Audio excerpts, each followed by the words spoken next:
نحمدہ و نصلی علی رسولہ الکریم اما بعد۔ معاویہ بن قرہ یہ ایک تابعی ہیں، ان کو اللہ تعالیٰ نے ایک بیٹا عطا کیا، اور یہ فرماتے ہیں کہ جب اللہ تعالیٰ نے مجھے بیٹا دیا نا، میں نے صحابہ اکرام میں سے بعض صحابہ اکرام کو دعوت پہ بلایا، ان کو کھانا کھلایا، اور صحابہ اکرام نے کھانا کھانے کے بعد میرے بیٹے کے لیے دعائیں کی۔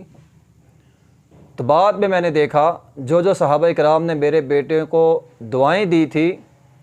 اللہ تعالیٰ نے ان دعاؤں کا اثر میرے بیٹے کے اندر رکھ دیا تھا۔ تو اس سے ہمیں پتہ چلتا ہے کہ اگر اللہ تعالیٰ اولاد جیسی عظیم نعمت عطا فرمائے تو انسان خوشی میں آ کے ادھر ادھر فضول کاموں کے اندر پیسہ ضائع کر دیتا ہے،